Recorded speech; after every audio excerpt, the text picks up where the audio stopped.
Usa, Pai, o teu servo. Usa, Pai, o teu humilde servo, Senhor, para transmitir a sua palavra. Que nós saiamos daqui dessa noite, Senhor, com o desejo do nosso coração de reparar o nosso altar. Reparar, ó Deus, aquilo que está em ruína sobre as nossas vidas. Te agradeço por essa palavra, por essa revelação. Que essa palavra possa conduzir o teu povo em novidade de vida. Em nome de Jesus. Amém e amém. Glória a Deus. Quero falar com você hoje sobre altar. O altar é um símbolo muito importante na palavra de Deus, não é?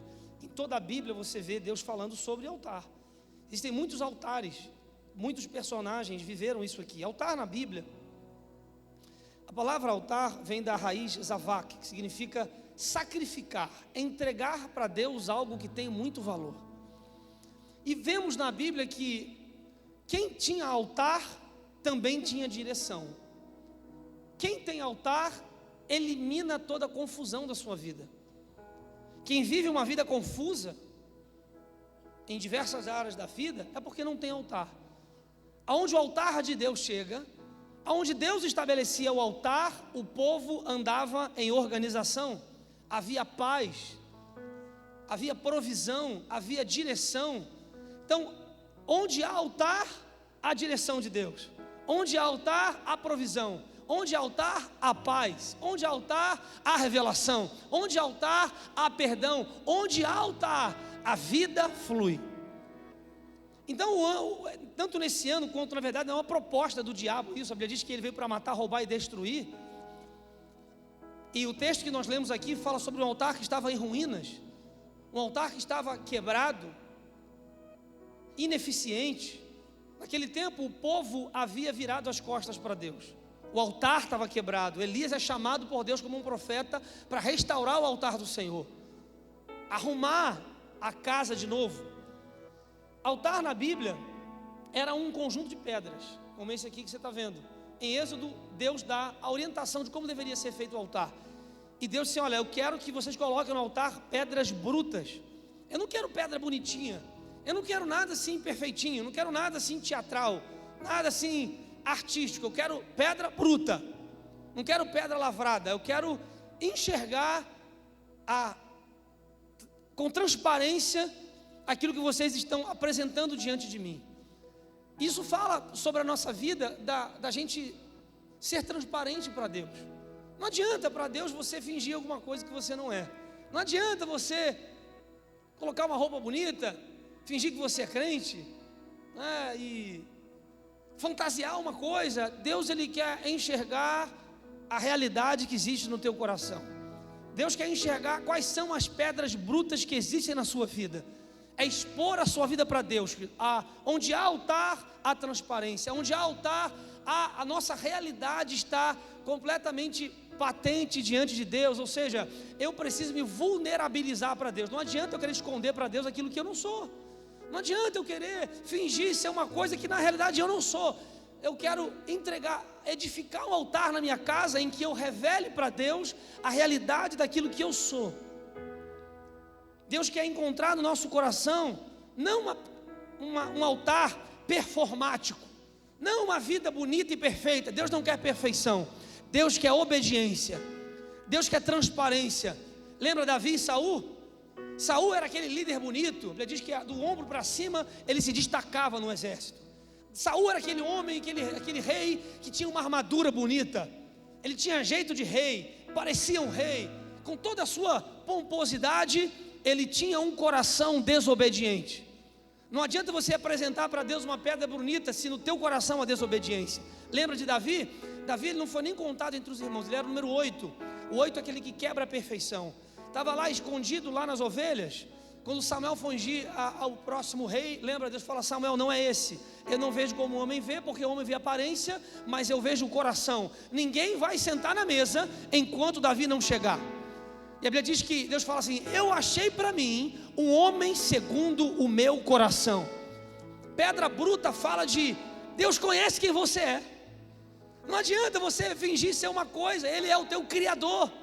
Ele conhece a medida dos teus ossos, conhece o teu coração, a intenção no teu coração, o teu pensamento. Deus conhece, Deus sonda você no profundo da sua alma. Então não adianta chegar para Deus com toda beleza, com toda maquiagem, com todo teatro. Não, querido, Deus conhece o teu coração.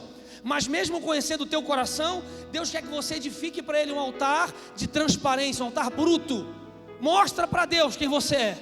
Coloca diante de Deus o teu pecado, a tua angústia. Coloca para Deus quais são as feridas que existem no teu altar, as lacunas que existem na tua alma. O propósito do altar naquele tempo, na antiga aliança, o altar indicava direção espiritual. Fala, direção espiritual. Onde não havia altar, havia confusão. Quando o povo não tinha altar, era uma confusão. Onde não há altar, cada um serve ao seu próprio Deus. Quando não tem altar, eu me torno o meu próprio Deus. Onde não tinha altar, o povo fazia aquilo que queria. Não havia organização, não havia obediência. A mão de Deus era retraída. Deus não podia abençoar, porque não havia altar. Altar na palavra também fala sobre marcação territorial. Fala, marcação territorial. Naquele território havia um rei que governava o lugar. Deus reinava ali. E se o altar era levantado, não tinha demônio, não tinha diabo, não tinha doença, não tinha nada. No arraial do Senhor, a Bíblia diz que nem os animais morriam, nem os animais ficavam doentes, porque havia um altar. A bênção de Deus estava ali. Levantar um altar é demarcar o território em que você está com a sua casa. E a Bíblia diz isso, que a nossa luta não é contra carne nem sangue, mas contra principados e potestades, contra as hostes espirituais da maldade, ou seja, demônios que atuam em regiões, demônios que atuam em propósitos específicos, em famílias, em gerações. Quando eu edifico o altar, eu estou marcando um território. A minha casa, a minha família, o lugar em que eu estou é terra santa. Ninguém entra aqui, ninguém toca aqui nesse lugar, porque isso aqui é território do Senhor. O povo de Deus entendia isso. Há um exemplo de Juízes 21, 25, se você ler na palavra, a Bíblia diz que naqueles dias não havia rei em Israel. Cada um fazia aquilo que parecia certo aos seus olhos. Por quê? Porque não havia direção espiritual. Meu irmão, se você quer ter sucesso nesse ano com Deus, se você quer ter uma vida, sabe, que cresce com Deus nesse ano, você tem que agarrar essa palavra com a tua alma. Edifica um altar na tua vida. Você precisa de direção espiritual. Direção para a tua família. Direcionar o teu ano, priorizar as coisas de Deus. O altar representava algumas coisas para o povo na antiga aliança. O altar, primeiro, é um lugar de morte. Em Gênesis 22 você vê Abraão levando o seu filho Isaque para ser morto em um altar. Um altar é também um lugar de morte. Deus fala: Abraão, sabe aquele filho que eu te dei? O Isaque, o filho da promessa, o filho da velhice, com Sara, o filho único. O que era impossível se tornou possível. Um milagre aconteceu. Em Isaque se cumpriria uma promessa. Deus coloca o pirulito na boca e fala: chega, me dá aqui o pirulito. E Abraão é o pai da fé. Pela fé ele pega o seu filho sem explicar, sobe o monte, coloca o seu filho sobre o altar. E quando Abraão vai levantar a mão com um cutelo para matar o seu filho, Deus fala: Abraão, chega, o que eu queria eu já consegui. Olha ali, tem um cordeiro no arbusto. E essa é uma figura que aponta para o sacrifício de Cristo na cruz. Porque o que vemos no Velho Testamento, na Antiga Aliança, era uma sombra daquilo que haveria de vir. Então ali, Jesus já estava ali como sacrifício no nosso lugar. Abraão, eu não quero matar Isaque. Deus nunca quis matar Isaque. Deus nunca quis matar o Isaque, que existia como filho de Abraão. Mas Deus queria matar o Isaque, que era um Deus dentro do coração de Abraão. Deus não quer o que você tem, Deus não quer tirar as suas coisas, Deus não quer matar você e acabar com você. Mas Deus não aceita outro Deus no seu coração além dele. Então Deus vai pedir para você alguns Isaques. Deus vai provar o teu coração para você entregar para Deus aquilo que na verdade tem matado você. Deus quer te ajudar a matar aquilo que tem te matado. Qual é o teu Isaque, meu irmão? O que está no lugar de Deus? Porque Abraão talvez tenha depositado a sua esperança no filho e não em Deus. Tem depositado a sua esperança na promessa e não no Senhor. Eu não posso amar mais a promessa do que Deus. Eu não posso amar mais aquilo que Deus me dá do que o Deus que me deu. Deus estava ensinando a Abraão que o coração de Abraão pertencia ao Senhor. Altar é um lugar de morte, um lugar em que a gente mata aquilo que tira Deus da nossa casa, aquilo que tira Deus da nossa família. Qual é o teu Isaac? O que você ama, mas Deus tem pedido para você? Sabe o que Deus quer que você mate? O teu jeito. Não, mas eu não sou assim, eu sou assim mesmo. Não, irmão, você precisa melhorar. Coloca o teu jeito no altar. Não, mas é que matar o seu comportamento, matar o seu pecado, matar o seu controle. Quanta coisa nós temos que matar no altar de Deus e deixar Deus assumir o controle da nossa vida, e entender que mais importante do que tudo que a gente tem é o Deus que nos deu, é o Deus que nos ama, é o Deus que tem cuidado de nós. O que Deus me pede: Senhor, você quer o quê? Você pode ter me dado, Pai, mas já está aqui, eu te entrego de volta. A glória, cantamos isso aqui: nada vai roubar a tua glória, nada vai roubar, nada vai roubar. A gente canta isso. O que significa roubar a glória de Deus? É tirar o lugar que é de Deus, é alimentar o altar com coisas que não são de Deus. Quem sabe você se conectou sua vida com uma amizade que está tirando o teu foco do reino de Deus. Você se conectou com uma pessoa em algum lugar, é um estudo, é um YouTube, é alguma coisa que tem tirado o teu foco do Senhor. Então, se você não quer realmente que nada roube a glória de Deus, você precisa ter coragem, lembra? E colocar as pedras brutas na sua vida e dizer: Senhor, eu quero colocar, vai doer muito, mas eu quero entregar no teu altar aquilo que está tirando a tua presença da minha vida. Eu quero entregar no teu altar aquilo que está tirando a minha paz. Altar é lugar de morte. Segundo, altar é lugar de conserto. Lemos aqui o texto de Elias. O povo estava longe de Deus em 1 Reis 18. Distante do Senhor, haviam abandonado ao Senhor. Deus levanta Elias. E Elias faz um teste com os profetas de Baal. Edifica um altar. E falou: eu vou orar para fogo descer do céu e inundar esse altar. Mas antes do fogo descer, a Bíblia diz que Elias precisou reparar o altar. Altar é também um lugar de conserto. Não adianta você querer negligenciar as coisas de Deus. Não adianta você querer fingir que as coisas não existem, que está tudo bem. Quais são as brechas no teu altar que você precisa reparar? Antes de vir um avivamento, o que é avivar? É trazer vida para aquilo que estava morto, não é? É dar vida ao que antes estava morto. O povo estava distante de Deus. Eles queriam avivamento, mas entre aquilo que eles querem e o avivamento que eles desejam, é preciso passar por um processo de reparação. Diga: reparação. A reparação, o conserto vem antes do avivamento. O conserto e a reparação vem antes do milagre, antes da bênção, da glória de Deus. Deus está falando assim: ó, eu quero abençoar você, eu quero enviar milagre, mas você precisa se ajudar. Você precisa reparar o lugar onde eu vou manifestar a minha presença. Deus não pode fazer sem que antes você conserte algumas coisas, sem que antes você repare algumas coisas no teu altar.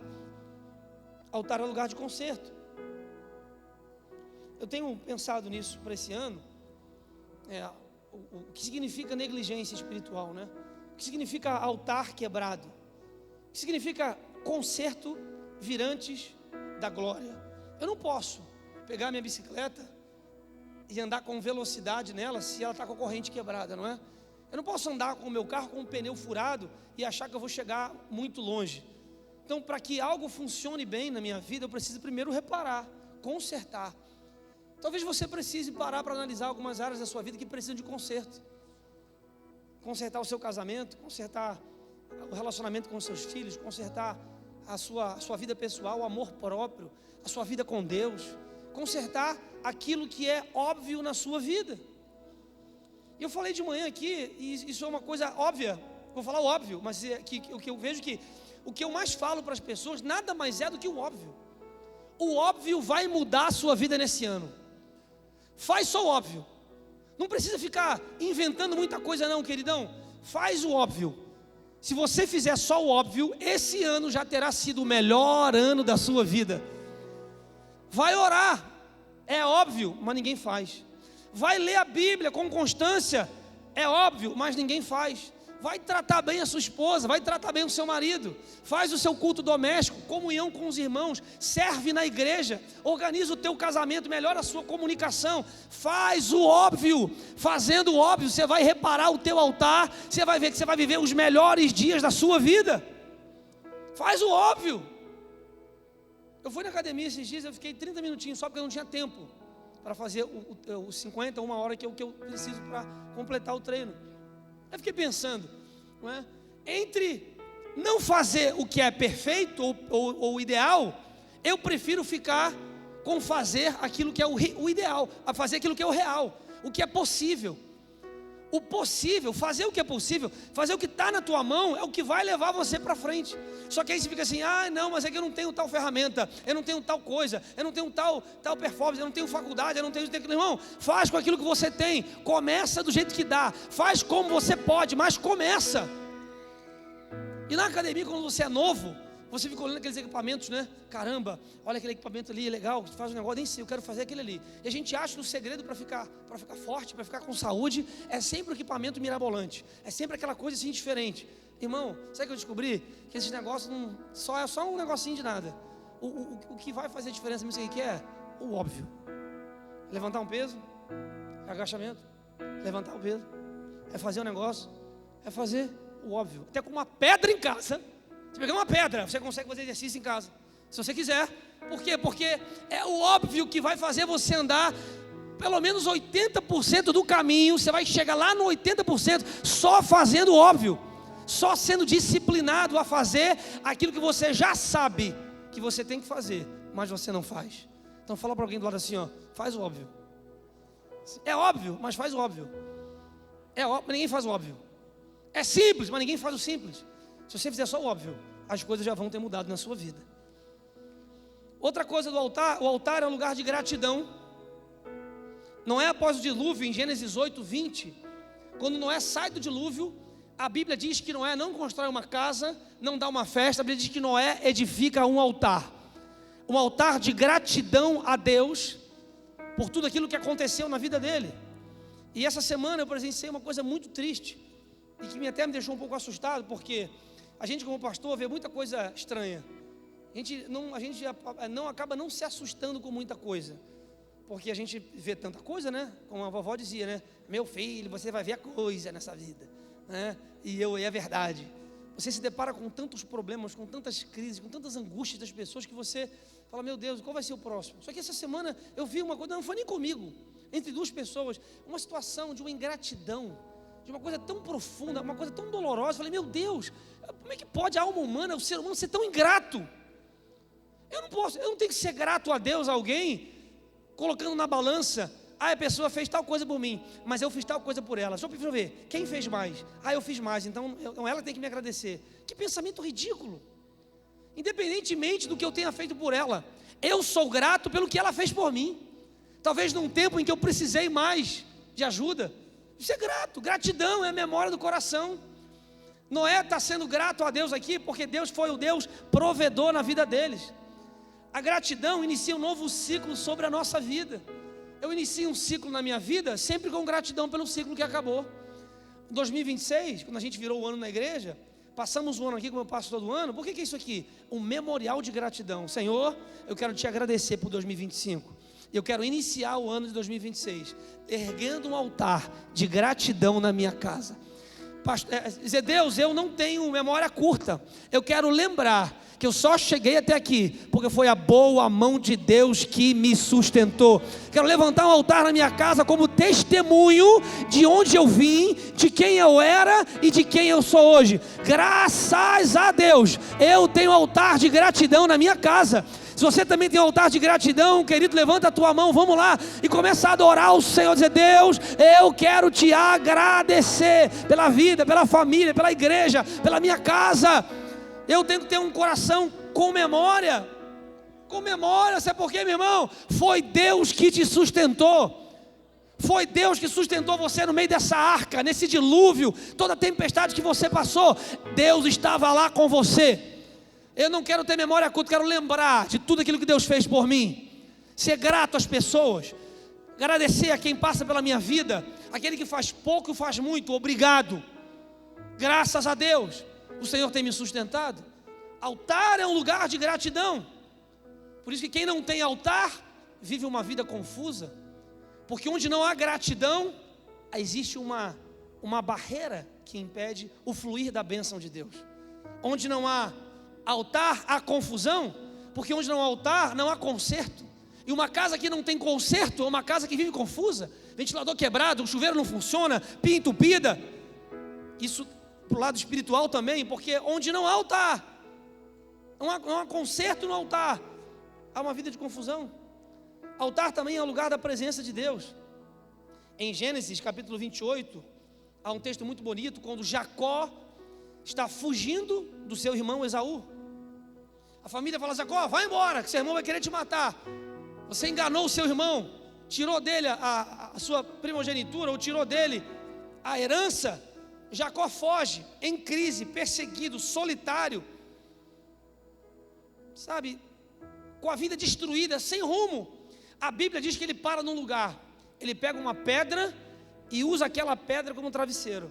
Ele deita, adormece e ele tem um sonho. Deus dá ele uma visão. O sonho é esse: ele vê uma escada que vai do céu até a terra. E a Bíblia diz que existem anjos que sobem e descem. Anjos que sobem e descem, ou seja, há um trânsito espiritual, não é? E anjos subindo e descendo, irmão, é bênção subindo, é coisa boa, é coisa chegando, é revelação de Deus. Há um tráfego espiritual na vida de Jacó. Mas pastor, é um tempo que ele está lá em crise, doente, ferido, cometeu um erro, cheio de problema. Irmão, mas são nesses momentos da nossa vida é que Deus também fala com a gente.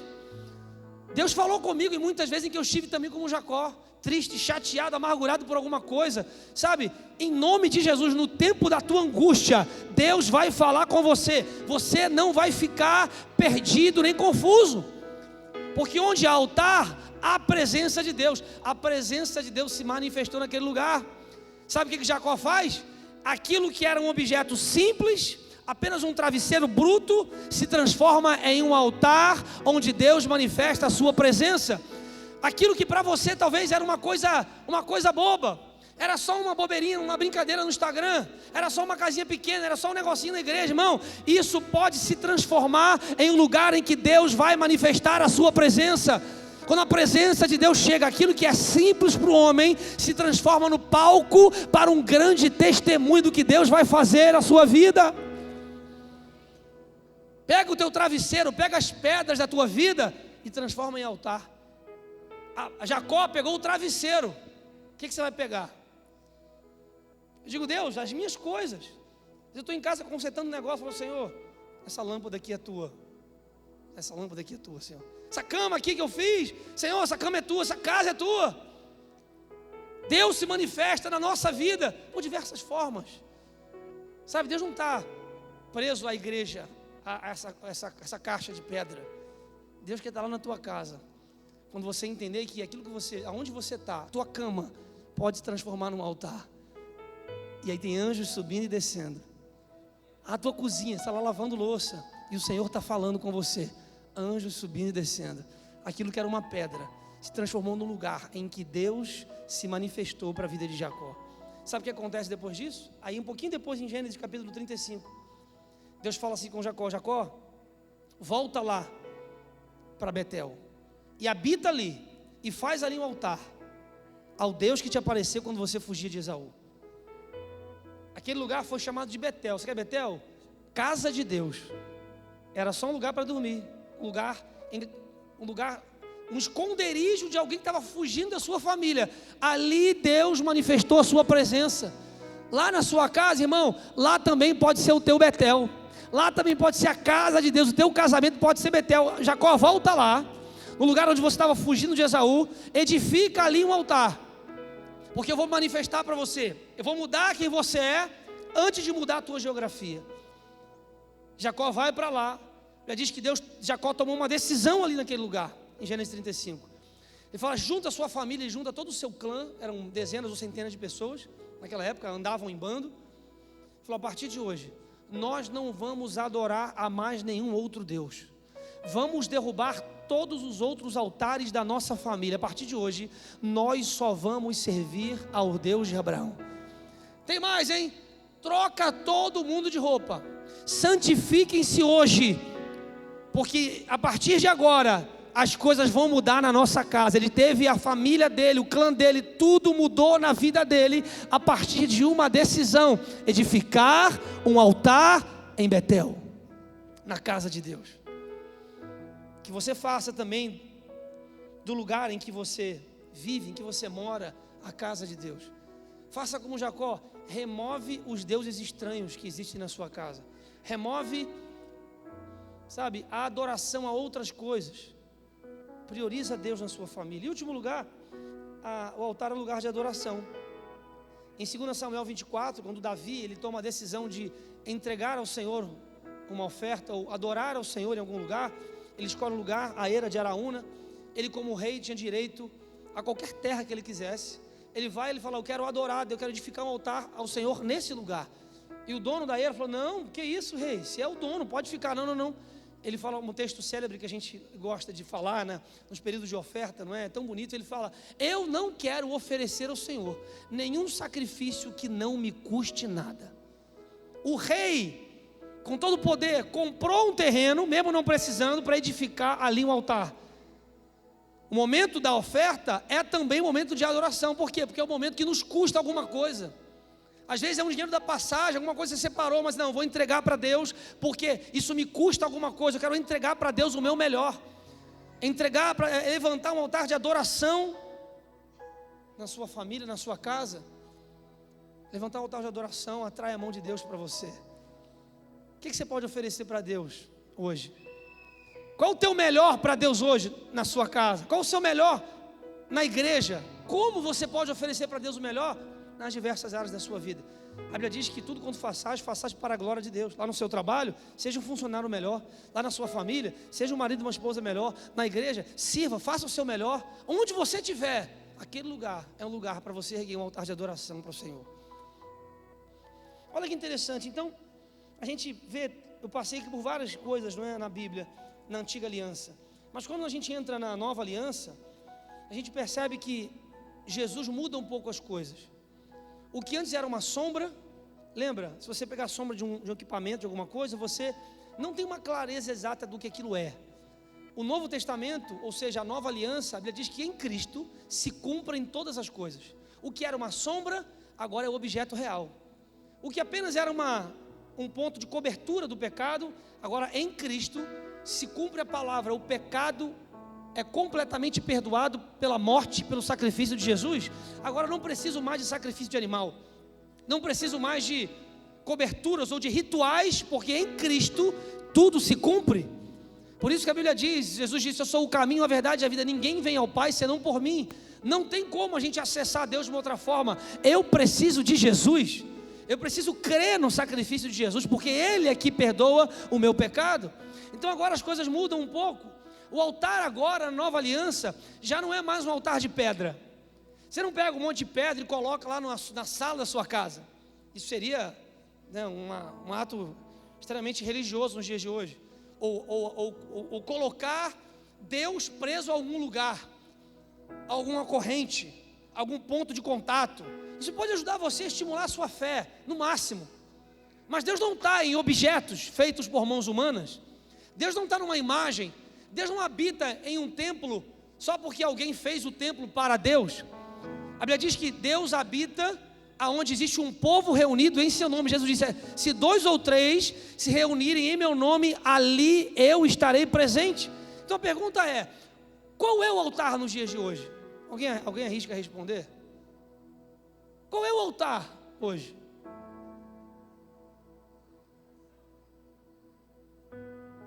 Oração? Mas o que? Vamos lá. Qual é o altar hoje? Onde está o altar? A gente não coloca uma pedra hoje, não tem uma pedra na igreja. Não, ali é um altar, vamos lá sacrificar um animal. Ninguém mata uma galinha para colocar no altar, ninguém mata um boi, ninguém oferece um animal queimado para Deus hoje. Vamos ver o que a Bíblia fala? A Bíblia ensina para a gente que o altar não mudou, Deus só mudou o endereço dele. João 4:20 diz assim: Jesus declarou para a mulher samaritana: está próxima a hora em que vocês não adorarão o Pai. Eles ainda faziam isso, Jesus não havia morrido ainda. em que vocês não adorarão o Pai, nem neste monte, porque os samaritanos adoravam no monte, diferente, e nem em Jerusalém. Vocês samaritanos adoram o que não conhecem, nós adoramos o que conhecemos, pois a salvação vem dos judeus. No entanto, está chegando a hora, e de fato já chegou, em que os verdadeiros adoradores adorarão o Pai em espírito e em verdade. São estes os adoradores que o Pai procura? Deus é espírito, e é necessário que os seus adoradores o adorem em espírito e em verdade. O altar não mudou, o altar só mudou de endereço. Na nova aliança agora, através de Jesus, o sacrifício perfeito, Deus decidiu habitar em cada um de nós. Se antes o altar era de pedra, o altar era um lugar físico, agora o altar sou eu. Você pode falar isso? Eu sou o altar do Deus vivo. Deus tomou uma decisão, eu não quero mais me manifestar em um lugar específico, agora eu quero me manifestar no coração de cada um dos meus filhos, onde você estiver, lá no seu trabalho, na sua casa, na igreja, no clube, em qualquer lugar, você é um altar ambulante de Deus. Você está andando e o altar de Deus está andando também. Lá no seu trabalho você está lá, Deus está lá com você. Você está lá em algum lugar, lá você é o altar do Senhor. Aonde você estiver, Deus pode manifestar a glória dele na sua vida, porque agora nós somos o seu altar. Eu sou o altar do Senhor. Deus quer se manifestar em mim, na minha vida, na minha casa. Eu sou o altar do Deus vivo. Em cada um de nós existe um altar. Tanto é que a Bíblia diz que nós fomos criados para a manifestação da sua glória, fomos criados para adorar a Deus. A criação adorando a criatura. Ele diz que os animais, a floresta, tudo manifesta a glória de Deus. A criação celebra a glória de Deus. Eu não creio em Deus porque onde Deus está? Como assim? A minha unha, meu cabelo, a vida, as estrelas, tudo isso manifesta a glória de um Criador maior. Eu estava lendo um livro essa madrugada, praticamente, sobre oração, e nada a ver, mas ele constrói um texto da NASA, explicando, falando um pouco sobre a vaidade, o orgulho do ser humano, de pessoas que não reconhecem a sua pequenez e o quanto elas são carentes e necessitadas de Deus. Ele ensinava que a oração é um ato de humildade. Um ato de humildade, em última instância. Porque você se ajoelhar para você orar e falar: Senhor, eu estou aqui, Pai. Eu quero reconhecer, eu preciso do Senhor. O que você colocava uma pedra, agora você é a pedra. Eu sou uma pedra. Eu digo: Senhor, eu sou uma pedra aqui no teu altar. E você se humilha diante de Deus. Reconhece as suas falhas, a sua pequenez. E ele fala: olha, tem pessoas que não conseguem reconhecer o seu tamanho. Elas acham e se medem de maneira equivocada. Aí você passa no cemitério, tem um monte de lápide, um monte de pessoas que foram enterradas, que foram enterradas com seus problemas, com suas ansiedades, com as suas certezas, com as suas angústias, com seu orgulho. E aí todo o dinheiro, tudo aquilo que elas conquistaram, toda a certeza virou um pouco de pó, só um pontinho assim de pó, mais nada. Aí ele fala de um texto da NASA, em que há muitos anos atrás a NASA enviou uma sonda, um equipamento, em que no espaço vai vivendo, vai sobrevivendo lá com energia, não sei lá como é que eles fazem aquilo lá, mas que vai andando no universo. E parece que essa sonda já chegou quase no final da nossa galáxia, a Via Láctea, que é só a nossa galáxia. E nós temos o nosso sistema solar. Então o negócio vai caindo. Aí ele estava explicando, né, que se pelo cálculo que eles fizeram já, de onde essa sonda chegou, cálculo matemático, em anos-luz, a estimativa é que para essa sonda chegar ao final do universo, se há que há um final, essa sonda levaria, acho que 700 e tantos milhões de anos-luz. Então isso é só um número matemático, é só um número, porque isso não há como compreender na matemática, né? Nas ciências atuais isso está no campo do impossível, é improvável. Ou seja, irmão, e aí se você chegar lá no final do universo, Se é que existe, porque já é provado cientificamente que o universo está ainda em expansão. Deus é um Deus criador, Ele está criando. Eu disse para Deus, o dia que eu for morar contigo, eu quero você só me dá uma liberdadezinha, que eu quero dar uma sondada no universo aí. Eu quero conhecer um negócio aí, ver uns ET, eu quero ir lá, deixa eu voar. Deixa eu voar. Lá no final, eu tenho curiosidade de ver. Agora vamos voltar. Aí cai em um ser humano. O que é o ser humano? Que vive 80 anos, preso ao tempo, ao espaço, à matéria. Meu irmão, nós não somos absolutamente nada. Nada. Eu falei semana passada aqui, que se você tirar um caixão e olhar lá alguém depois de morto, de um mês, lá será com o tempo, você vai tirar alguma coisinha aí, um negócio, um dente de ouro, um troço, e vai virar um punhadinho de pó, preto. E a Bíblia diz que do pó você veio, e do pó você vai voltar. Nós não somos nada, mas, mesmo não sendo nada, a Bíblia diz que o Deus Criador decidiu habitar dentro de cada um de nós. Com toda limitação, com toda pequenez, Deus habita em você.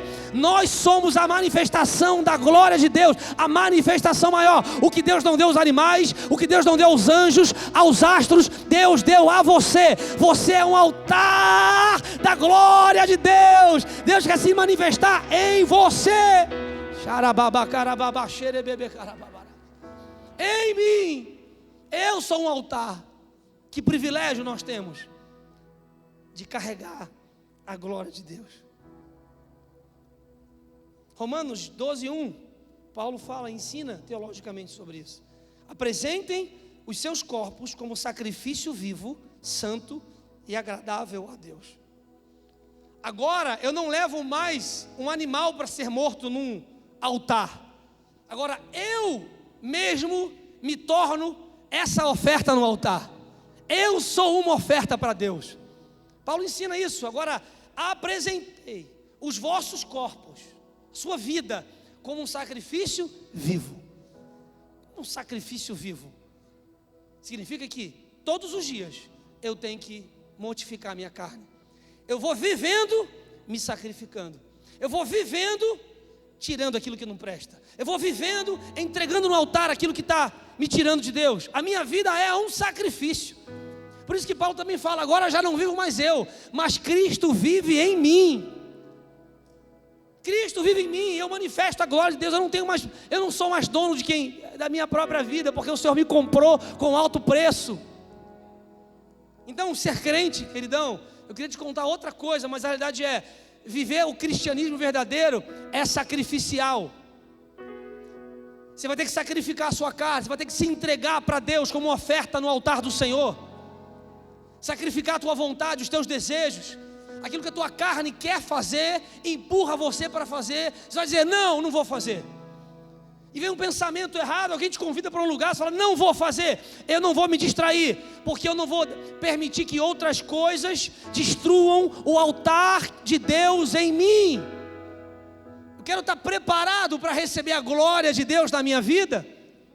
Apresentei os vossos corpos como sacrifício vivo, santo e agradável a Deus. Agora a gente leva para o nosso altar as nossas decisões. Eu entrego para Deus, no altar diário, o meu tempo.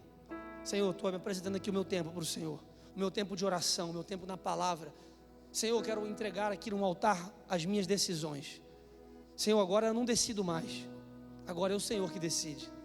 Agora eu não vou sair fazendo o que eu quero. Agora eu vou aguardar o Senhor falar. Eu quero entregar minha decisão do altar. Eu quero entregar o governo da minha vida no altar. Todo dia, Senhor, é o Senhor que governa a minha vida. Já não vivo mais eu, Cristo vive em mim. Já não vivo mais eu, Cristo vive em mim. Então eu não faço mais aquilo que eu quero. Eu faço aquilo que agrada ao meu Pai. Deus, o que você quer que eu faça? Eu quero entregar a minha casa, os meus desejos, o meu temperamento, o meu jeito de ser, as minhas manias, o meu comportamento, as minhas escolhas. Eu quero entregar no altar o meu Isaac, os meus Isaques.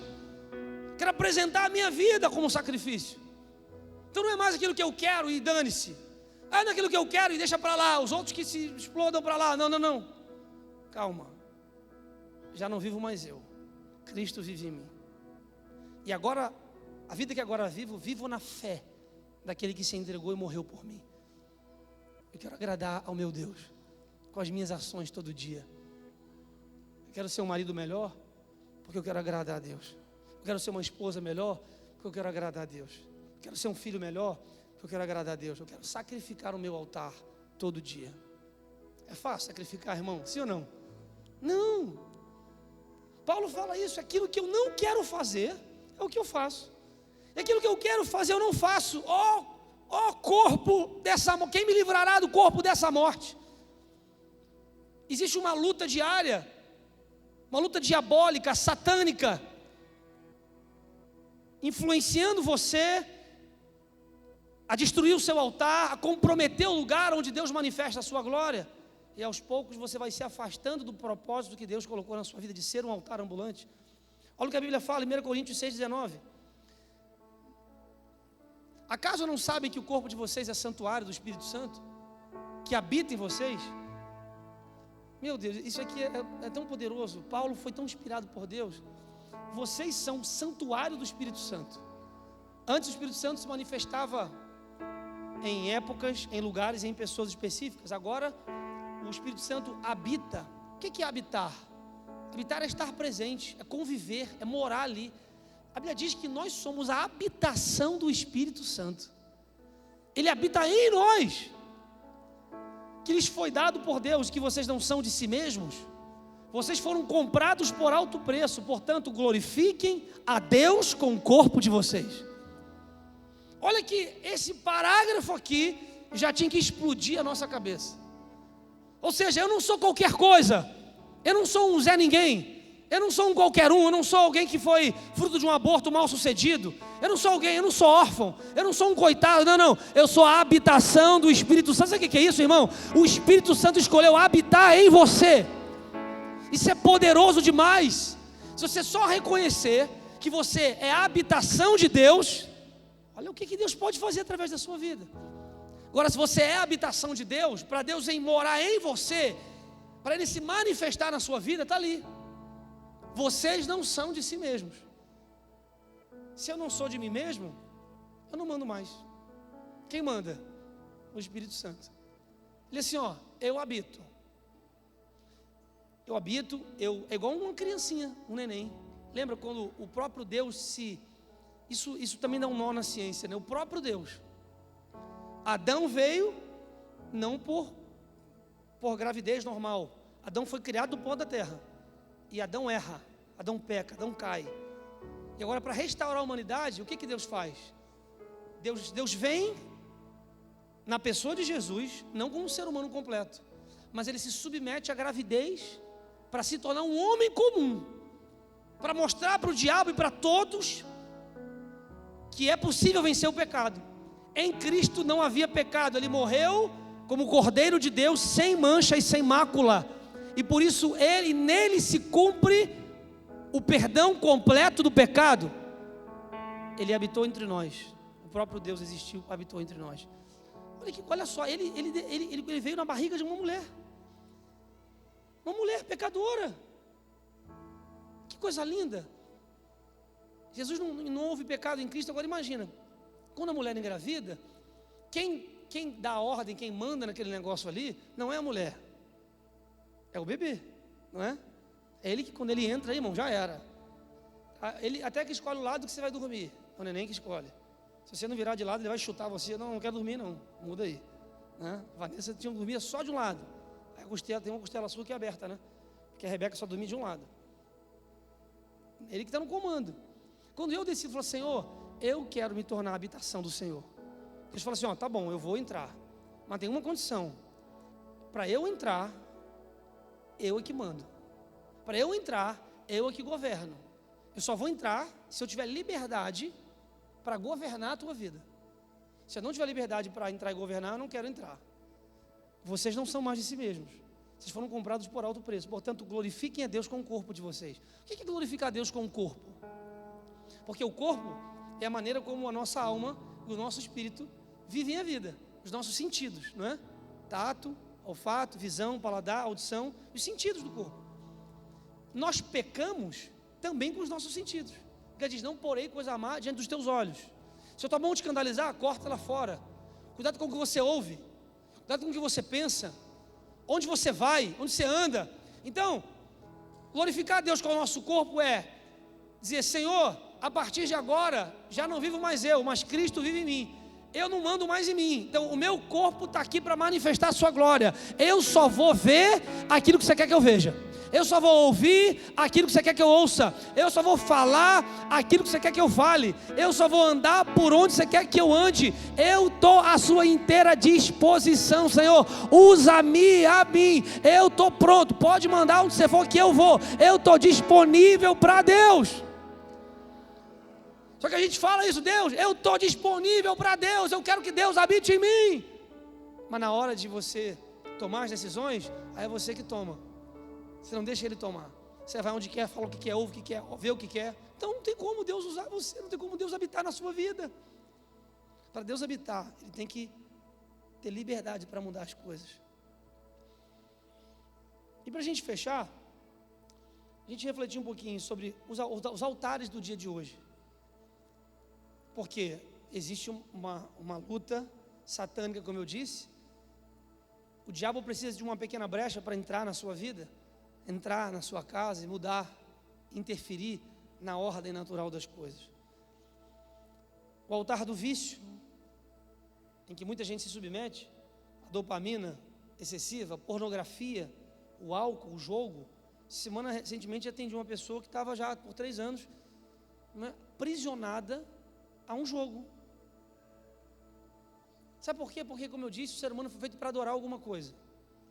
Se você não adora a Deus, você vai ser empurrado para adorar alguma coisa. Tem gente que fala: ó, pastor, hoje não vou dar para a igreja não, hoje é jogo do Corinthians. Não dá. Eu vou ter que ficar no jogo. Por quê? Porque o Corinthians é o Deus. Não, ó, isso aqui não dá não, porque não... E aí Deus vai ficando em segundo lugar. Por quê? Porque as pessoas adoram coisas, adoram pessoas, adoram dinheiro, adora a mãe, adora o pai, adora a família, adora o carro, adora o clube, o time de futebol, adora o Instagram, adora... O ser humano foi criado para adorar, para se apaixonar por alguma coisa. E Deus fala: olha, somente a Deus adorarás e somente a Ele servirás. Um altar de Deus na sua casa é priorizar a Deus e é destruir todos os outros amores, todos os outros altares eu vou anular, porque eu quero adorar somente a Deus. Quando eu não adoro só a Deus, eu me vulnerabilizo para que outras coisas se aproximem da minha vida. Quanta gente hoje sendo destruída por causa de um comportamento a princípio inofensivo. É o bet, é o tigrinho, é um site pornô. Um dia desse uma pessoa: pastor, deixa eu mostrar um negócio para você no Instagram. Aí apertou na lupinha, ou deu o celular para mim.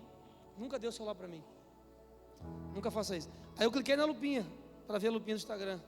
Quando eu cliquei na lupinha do Instagram, só bunda. Um rapaz casado, bem casado. O que significa aquilo ali? Aquilo ali só revela aquilo que ele vê, que o algoritmo vai mostrando o que você vê, só bunda. Nada demais. Você já não está governando o que você vê. Deus já não está habitando em você. Não existe altar na sua vida. E onde não há altar, há confusão.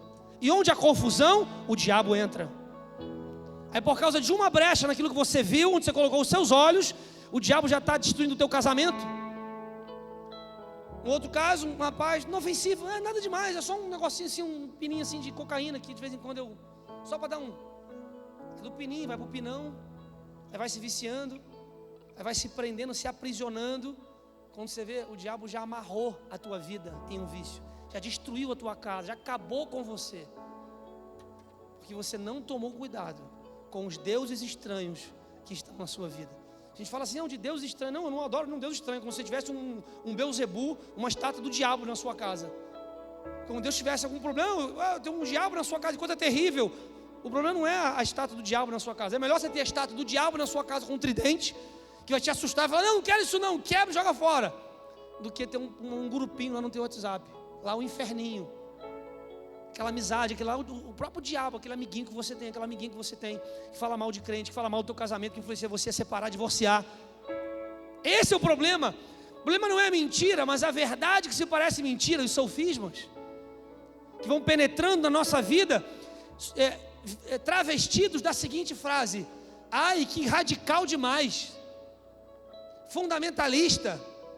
Ah, não, mas aí é muito pesado demais. Aí não, tem que ter também um tempinho para você se divertir. Aí você vai abrindo concessões para o pecado. Ao que é um copinho de cerveja, passa para 5, passa para uma amizade, para um convívio social, e aquilo vai destruindo, implodindo o teu altar. E onde não há altar, há confusão. E onde há confusão, o diabo entra. Altar do ego, pessoas que querem só aplausos, likes. Altar do conforto, a preguiça espiritual. As pessoas não querem mais orar. Não querem, tem que colocar o tema do ano para poder influenciar o povo a orar. É que a gente faz oração aqui. Quanta gente não ora? Fica aí, não ora. Sabe aquela preguiça, aquela coisa de vou esperar, o pastor vai fazer o culto para mim. Ele vai pregar para mim, eu vou concordar. Ele vai orar, eu vou dizer amém. Mas eu mesmo não quero orar. Dá trabalho, fala um monte de palavra para Deus, pensar em um monte de coisa. Lê a Bíblia então, letra pequenininha, pastor, dá sono. Preguiça espiritual. Isso é diabólico. O altar do dinheiro, buscar segurança fora de Deus. Lembra que Deus pediu Isaac? Quem sabe Isaac talvez não seja o teu trabalho, o teu dinheiro. Não, Senhor, meu trabalho, se eu perder meu emprego. Não, mas é meu dinheiro, se eu não perder o dinheiro, não posso, porque não sei o quê. Irmão, você não pode perder a Deus. Você não pode perder a Deus. Perca tudo, mas não perca a Deus. Porque quem tem Deus tem tudo, quem não tem Deus não tem nada. Bom que você tenha Deus e tenha o dinheiro. Mas entre Deus e o dinheiro, fique com Deus. É um altar que muita gente tem. É hora da oferta. A pessoa se amarra, até que se treme. Porque não quer dar um solto dinheiro. Por quê? Porque essa é a tua paixão. Porque esse é o teu amor. Isso pode tirar, está impedindo Deus de manifestar coisas gloriosas na tua vida. Você tem que pensar sobre isso. O altar do prazer imediato, onde não há renúncia, o altar da mentira. Sabe pessoas que contam mentirinhas pequenas? Não sei o que, estou chegando, não sei o que, e fala um negocinho, uma mentirinha que isso vai, aí da mentirinha passa a mentirona. Quando você vê, está vendo uma vida dupla. Vida dupla. Altar da religiosidade. Parece que é crente, jeito de crente. Fala como crente, usa terno assim, bonito. Até de manhã o pessoal, não pastor, caramba, você está bonito hoje, hein? Está com terno. Falei, gente, então, eu sempre fui feio. Porque eu só colocar um terno. Vamos colocar uma gravata então no próximo culto para vir. Posso achar que eu estou alinhado. Irmão, não é roupa. Não é roupa, não é o tênis, não é o carro que você tem, não é a marca. Pedra bruta. Lembra? Deus não quer pedra bonita, Deus não se ganha com beleza. Deus não se ganha com coisas lindas e maravilhosas. Deus se ganha com obediência. Deus quer ver a obediência do teu coração em o servir. Em Juízes 6, Deus fala para Gideão: Gideão, derruba os altares dos teus pais. Depois que você derrubar os altares dos teus pais, aí eu vou manifestar minha glória sobre a tua vida. Aí você vai ser esse grande e poderoso guerreiro. Eu quero hoje à noite, fazer uma oração com você. Fica de pé no seu lugar. Vamos orar.